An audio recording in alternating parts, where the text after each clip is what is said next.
The president of Venezuela said that he wrote a letter to you asking to negotiate. Did you get the letter, and what is your response to it? I don't want to say, but we'll see what happens with Venezuela. I don't want to say. ¿Se imaginan la cara de Nicolás Maduro cuando Trump le tiró su cartita de diálogo y paz directo a la basura?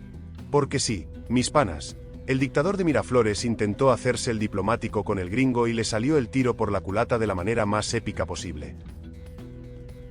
Pero antes, suscríbete y comparte este vídeo si quieres una Venezuela libre de dictadores narcos y corruptos. Continuemos.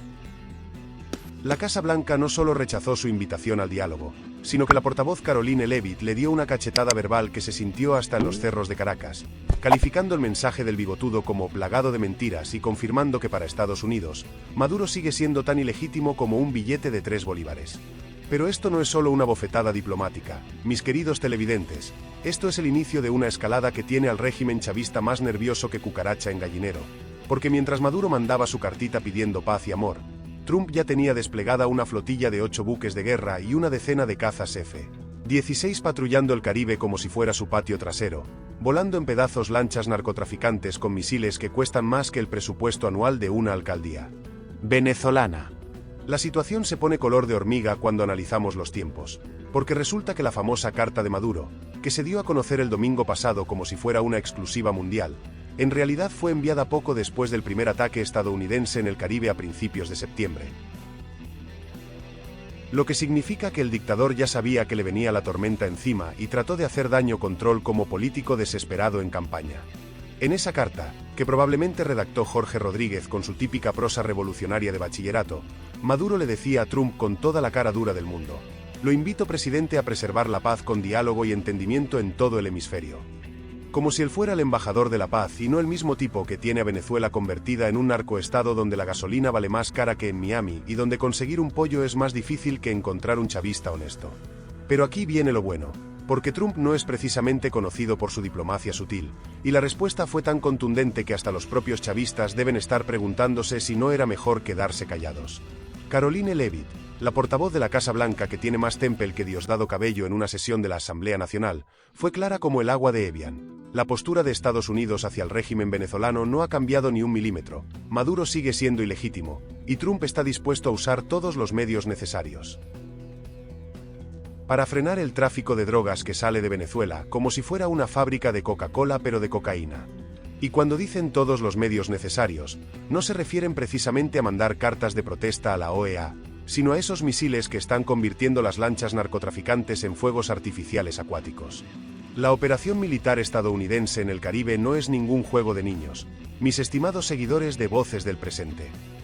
Estamos hablando de 8 buques de guerra, que incluyen destructores y fragatas con más poder de fuego que todo el ejército venezolano junto, más una decena de cazas que están patrullando las aguas como tiburones hambrientos buscando cualquier embarcación sospechosa. Y no es que estén ahí de paseo turístico, porque ya han destruido al menos 3 lanchas con misiles que cuestan más que el salario de un ministro chavista en 10 años, mandando un mensaje más claro que las intenciones de María Corina Machado: aquí no se juega con el narcotráfico. Washington justificó estas operaciones alegando riesgos para la seguridad nacional, y la verdad es que no les falta razón, porque Venezuela bajo el régimen de Maduro se ha convertido en la autopista de la cocaína hacia Estados Unidos, con más rutas de narcotráfico que una terminal de autobuses en hora pico. Mientras tanto, el régimen de Maduro, con esa capacidad única que tienen para hacerse las víctimas cuando les llueven las consecuencias de sus actos, acusó a Estados Unidos de ejecutar ataques ilegales. Como si ellos fueran los defensores del derecho internacional y no los mismos que convirtieron las elecciones en una farsa más grande que las promesas de campaña de cualquier político. Pero aquí viene la cereza del pastel, porque el gobierno de Trump no se conformó con rechazar la carta y mandar la flotilla, sino que decidió ponerle precio a la cabeza del dictador como si fuera el Chapo Guzmán versión caribeña.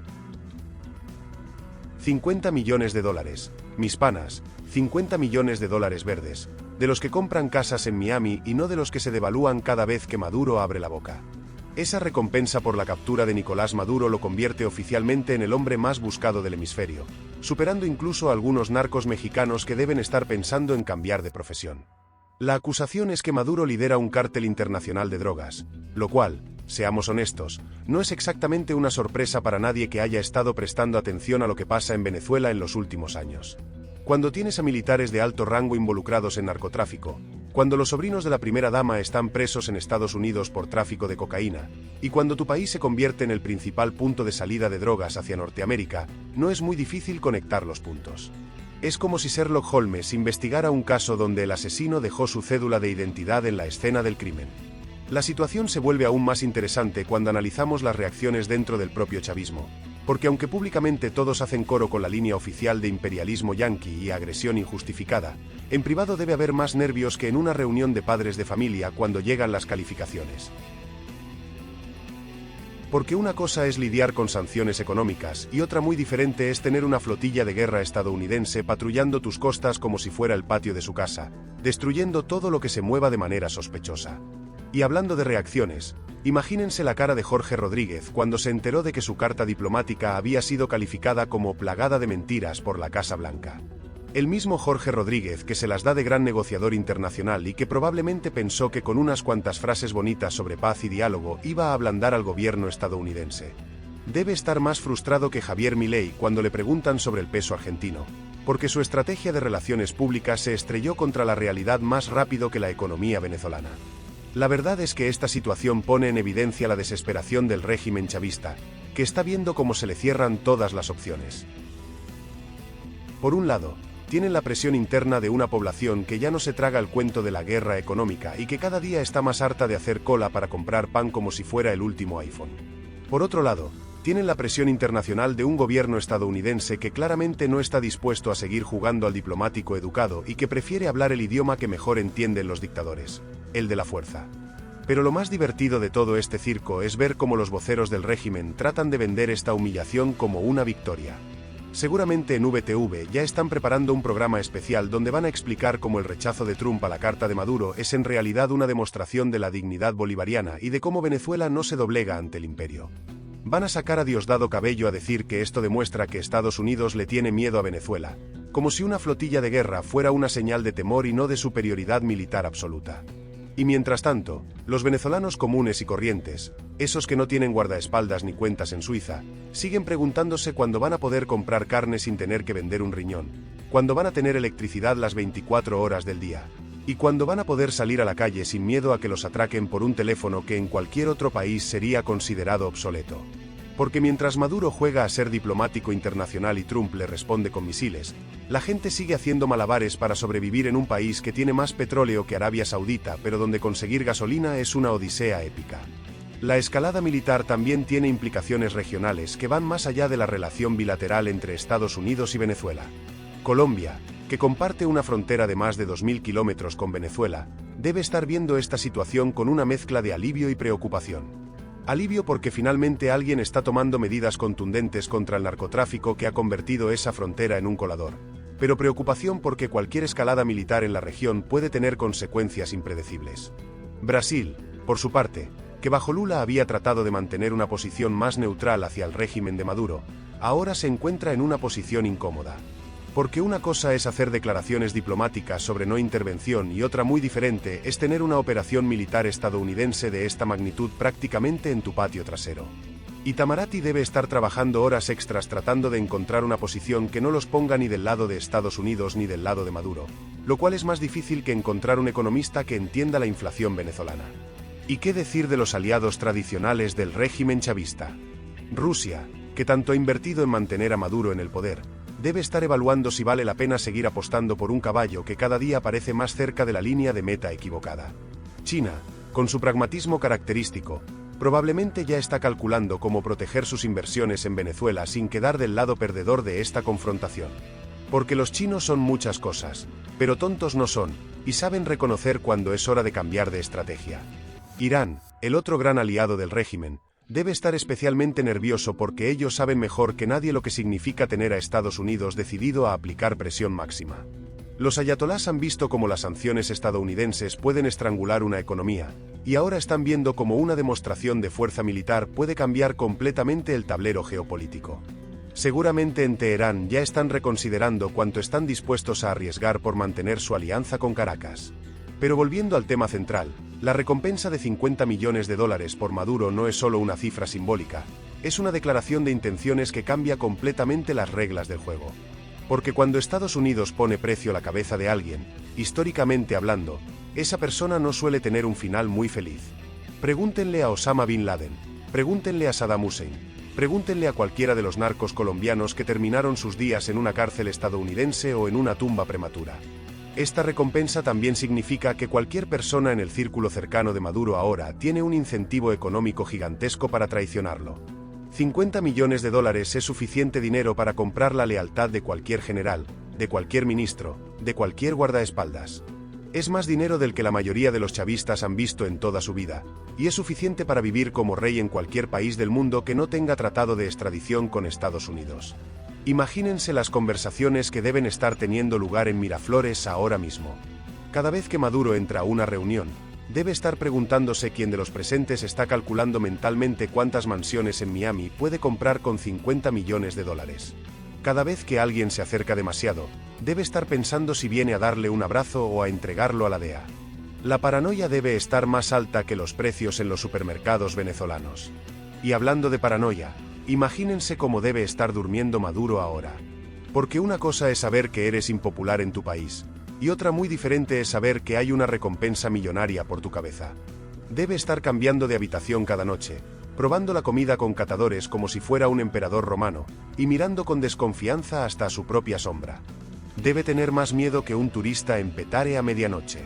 La situación también pone en una posición muy incómoda a todos esos países que han reconocido a Maduro como presidente legítimo. Porque una cosa es reconocer a alguien como jefe de Estado y otra muy diferente es reconocer a alguien que Estados Unidos considera el líder de un cártel internacional de drogas. México, Argentina bajo los Kirchner, Bolivia, Nicaragua, todos esos gobiernos ahora tienen que explicar por qué mantienen relaciones diplomáticas con alguien que tiene precio en su cabeza como si fuera el enemigo público número uno. Y aquí viene una reflexión interesante. ¿Qué habría pasado si Maduro hubiera aceptado hace años las propuestas de transición democrática? ¿Qué habría pasado si hubiera permitido elecciones libres y transparentes? ¿Qué habría pasado si no hubiera convertido a Venezuela en una narcodictadura? Probablemente estaría viviendo tranquilo en alguna playa del Caribe, disfrutando de su jubilación dorada en lugar de estar escondido en un búnker preguntándose cuál de sus colaboradores lo va a entregar por 50 millones de dólares. Pero no, el ego y la codicia pudieron más. Prefirió aferrarse al poder como garrapata a perro callejero, convirtiendo a Venezuela en su feudo personal y a los venezolanos en sus súbditos. Prefirió aliarse con narcos y terroristas antes que permitir que el pueblo decidiera su futuro. Y ahora está pagando las consecuencias de esas decisiones, descubriendo que cuando juegas con fuego, tarde o temprano te quemas. La operación militar estadounidense también envía un mensaje claro a otros dictadores de la región que puedan estar pensando en seguir el ejemplo venezolano. Le dice a Daniel Ortega en Nicaragua, le dice a Miguel Díaz-Canel en Cuba, le dice a cualquier aspirante a dictador que Estados Unidos bajo Trump no va a tolerar narcodictaduras en su patio trasero. Es como una advertencia preventiva. Si no quieren terminar como Maduro, mejor pórtense bien. Y mientras todo esto pasa, los venezolanos en el exilio deben estar viendo estas noticias con una mezcla de esperanza y escepticismo. Esperanza porque finalmente ven acciones concretas contra el régimen que los obligó a abandonar su país, pero escepticismo porque ya han visto muchas promesas y declaraciones que no se tradujeron en cambios reales. Porque al final del día, lo que ellos quieren no es ver a Maduro en una cárcel estadounidense, sino poder regresar a una Venezuela libre y próspera. La pregunta del millón, o mejor dicho, de los 50 millones, es ¿qué va a pasar ahora? ¿Va a escalar la situación hasta convertirse en una intervención militar directa? ¿Va a aparecer alguien del círculo cercano de Maduro dispuesto a cobrarse la recompensa? ¿Va a intentar Maduro huir del país antes de que la situación se vuelva insostenible? ¿O va a atrincherarse aún más, convirtiendo a Venezuela en una fortaleza sitiada? Lo que sí está claro es que la carta de diálogo y paz de Maduro no solo fue rechazada, sino que provocó exactamente el efecto contrario al que buscaba. En lugar de abrir un canal de comunicación, cerró definitivamente cualquier posibilidad de negociación. En lugar de proyectar una imagen de estadista responsable, confirmó su imagen de dictador desesperado. En lugar de ganar tiempo, aceleró su cuenta regresiva hacia el final. Y aquí estamos, mis queridos seguidores de Voces del Presente, siendo testigos de cómo se desarrolla en tiempo real el final de una de las dictaduras más destructivas de la historia latinoamericana. Porque esto ya no es una cuestión de si Maduro va a caer, sino de cuándo y cómo. La única pregunta que queda es si va a ser capturado vivo para enfrentar la justicia estadounidense, o si va a terminar como otros dictadores que prefirieron el búnker antes que la cárcel. Mientras tanto, nosotros seguiremos aquí, en Voces del Presente, contándoles la verdad sin filtros, sin censura y sin miedo a llamar las cosas por su nombre. Porque cuando la historia se escriba, queremos estar del lado correcto, del lado de la verdad, del lado de la libertad. Y ustedes, queridos televidentes, pueden estar seguros de que seguiremos aquí hasta que Venezuela sea libre, hasta que Maduro pague por sus crímenes, y hasta que los venezolanos puedan regresar a su patria con la frente en alto y la esperanza renovada.